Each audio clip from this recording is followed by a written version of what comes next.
Tonight, I have a very special guest in the house. He is a man who has been rising through the ranks in terms of student activism and leadership. Tonight, I present to you Qwame Byson. Welcome to the show, Senior Byson. Thank you very much for having me. It's a privilege having you here tonight. Thank you. So, we'll go straight to the point. Who is Qwame Byson? Qwame Byson. Okay, officially, my name is Armah. Okay. That's the documentary name. Then Qwame was a sole day. I'm an original Saturday born, a proud one. Okay. Then the Byson is kind of a brand name. It's kind of a nicky and a name. Like my dad's former foreman was called that. So literally got into my head and then I picked it. So yeah, it's some sort of motivation. Wow. Okay. Interesting story there. So is there a specific meaning to the name Qwame Byson? Assuming I get a nickname like Gray, it's like a short form of our surname Graham. So is there any meaning to the name Qwame Byson? Okay, so I really got that name because of how my dad described the man. He was always focused. He blended fun with work, which is kind of my thing. So I was like, okay, this is cool. So why not put it on myself? And I think names do have effect on people. Yeah, definitely. Yeah, so sure. I really liked it and I took it. Wow. And it really kept me going. Nice. Wow. Interesting story there. So we know you are running for the office of the DESA presidency, and we have seen other candidates also come up. So what makes you different? Like in your own few words, what do you think makes you different from your other competitors? What makes me different? A lot of things, but I'll mention few. Okay. Now, sometimes there is something called following the process. Okay. A lot of things. Literally, this world follows a process, even in leadership. Sure, definitely. Now, you just can't give leadership to someone who has lesser experience in what he's supposed to take care of. Right. And has not really got an in-depth understanding of what the person wants. Now, the difference between me and them is I have the experience. I have been in this association. Okay. Quite longer than them. How the progression went, where the retrogressions were, ups and downs. I've seen them all. Okay. Where let's say there were times they weren't around to experience those things. Sure. So with all in me and with what I've seen, at least I'm a better, not to say they are not worthy, but I'm a better option than them. Right. With regards to what I've said. Right. Okay. So it all boils down to having the experience to and the confidence too. Right. Sometimes, experience and confidence. Yeah. Exactly. The more you have the experience, the more you get the confidence because you know where the errors are. Exactly. Where the pros are. And exactly. Right. So in a nutshell, what are a few of the things? Well, although I do understand that the SRC has not officially come out to allow you to bring out your policies or stuff like that, but not really giving out your policies. But what are the few things you think that if you are given the nod, you could help bring on board to help change the future of the Development Education Student Association as we see it today? Yeah, now this is a premium institution, and so some of the things that makes it really work well is communication. Sure. Now to make my department better than it is now, sometimes some of it is not really from the department's fault because the school as a whole is bringing in more students than there is enough facility. Right. And so sometimes the number of people accommodated for a class is bigger than the class, and so people will have to be behind the classroom. Exactly. But then, if there is communications, there are arrangements on how to schedule the classes, even if to or so like divide the class into the number of people that can go into the class at the time. Right. It can really help, so that at least the person has paid fees. He is supposed to consume what the lecturer is saying. So literally, if the person comes and stands outside and doesn't hear anything, the person is running at a loss. So yeah, definitely, I have that in my mind. We'll know how to fix that too, and then I don't want to. This is a political game. The little leak you give. Exactly. Sure. I think it's an interesting thing, really, because I remember that in our very first years on campus, in our preclinical stages, where we had to fight almost every day for our lectures to be in a particular room. Classes. Exactly, a clash of classes, as we may put it. I think it's a more general problem in our institution, unfortunately. And so it brings us to our next very important question, really. I would like to know your take on our current inadequacy as a university to host students in our lecture halls, yet we keep introducing more programs and admitting more students into the university each year. I want to know your take on that.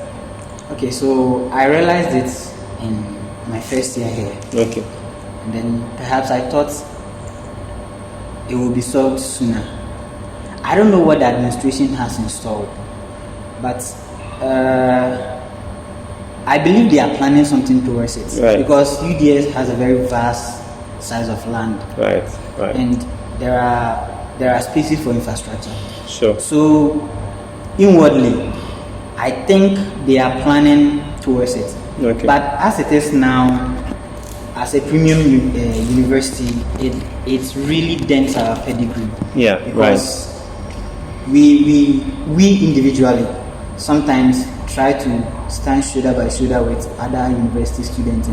Yeah. So when you are arguing and you have this at the back of your mind, it demeans you some way, somehow. Exactly. So exactly. I don't know, perhaps they have a plan, but it should be quickened. The process should be faster. Right. So that it will ease the tension on who is to have the class and who is not supposed to. Because I remember some time ago, there was a clash in class. Yeah. Mm-hmm. I'm not an Ashanti. I have my sorry, Ashanti folk. They will beat me one day. But then, some way somehow, the course rep, I don't know if that was overconfidence or pride, walked to the lecturer to tell him it is their time. So the lecturer with us should walk out. Wow. And huge trouble coming.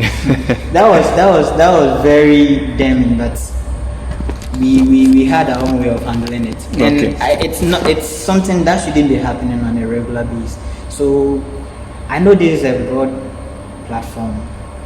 It might definitely read them. Sure. They should just find a faster solution to it before Right. It's really indeed a challenging issue. Like assuming a class of like 140 students as we were in our first year, and we have to always struggle and push ourselves in a very small lecture room, like say room 3 on FOE block or the SHS block. Mm-hmm. It's a really big issue. Okay, so moving on, I would like to ask a very delicate question, actually, which as a matter of fact really needs an urgent intervention. It has to do with our development as a student front in the university, with the issue about integration and then unity. I'd like to know what you think about this. We are talking about wanting to always improve and help our student associations to grow, or in other words, we are looking for a way to help build our SRC, but it really boils down to our individual associations. In that, as an incoming DESA president, how do you think that as a student body we can amongst ourselves unite and then be one in order to take our challenges and then our problems in unity, in strength to our leaders at the top? So how do you think we can work together as a student front to help achieve these developments? Okay, this is a very delicate question and a controversial one too. But then, this is Ghana. It has all sorts of religions in it. Right. The Christian, the Right. Muslim, Right. the Buddhist, and Right. But then, it does not block anything Right. with regards to development. Right. Now, we all have our feet. It's if we get to realize that this is an academic institution and it's not basically based on religion, Right. we can forgo these kind of differences and Right. Right. put things together. Right. Because if I'm a Christian, you are a Muslim, we are all Ghanaians. Right. This is our motherland. What I'm learning is what you're learning. So whatever doesn't favor me in a class doesn't favor you too. Exactly. And so, Exactly. whether I'm a Christian or Muslim, we are all on the same scale. Exactly. So let's forget about the fact that we are different in religions, Right. but also consider the fact that we are the same in the same academic institution. Right. But Right. that our psychings and the way we do things will go apart, like will go on the same direction. Right, right, Yeah. right. I think it's a very interesting one as such because if the MSA, for instance, comes together with the DESA to have a partnership of any sort of that, I think in our own small ways, instead of waiting for the SRC to actually come and do everything for us, I think we can also help ourselves. An example I would like to use is the MMSA's initiative earlier last time to host an interdepartmental quiz like that. We saw how it brought about, it brought like students from other courses together to share ideas on this whole COVID issue, and I think it really goes a long way to help in our development. Our time is almost up, unfortunately. I would like us to wrap up with this other question. When you're not on the leadership front, like in your own social life, who is Qwame outside of this whole leadership or political awareness? Are you into any activities like swimming? Are you into football? Are you into any other social activities? Okay, so I'm a lover of any game on PlayStation. Oh, peers. Adventure, Oh, wow. sports. Yeah, I like swimming too. Okay. Okay, I just learned how to swim, so now I'm good at swimming. Oh, nice. I think I'll take a few. Tips. Yes. Yeah, and then I love to read novels. Okay. Actually, my favorite is Goosebumps. It was written by R.L. Stein. R.L. Steiner's Goosebumps. God, I loved that book. I've actually watched it. The movie, right? Yes, I've watched it. I love Goosebumps. those. I love those novels, and when I'm alone, those are the things I do. It's either I play the game, I read the novels, or go out and swim. Wow. Nice. I am not kidding, but then I don't take things too serious. Exactly.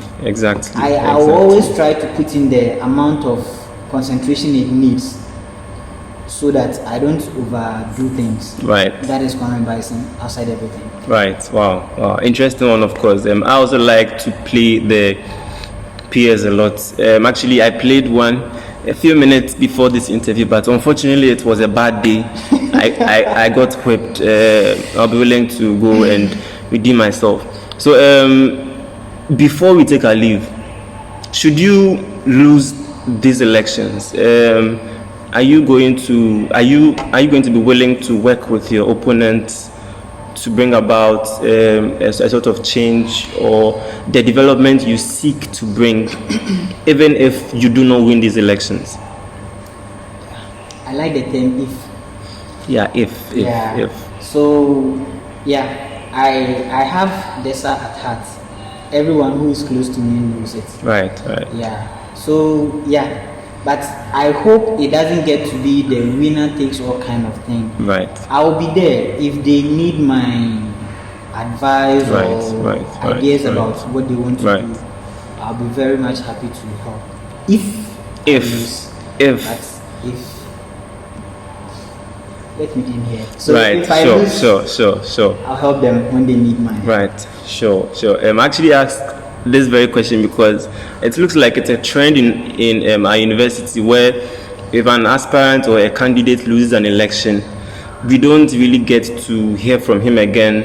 It's like the winners tend to leave him outside the whole issue about building our university. But I feel that even if a candidate loses, it would be very right or honorable to include him in the whole administrative process.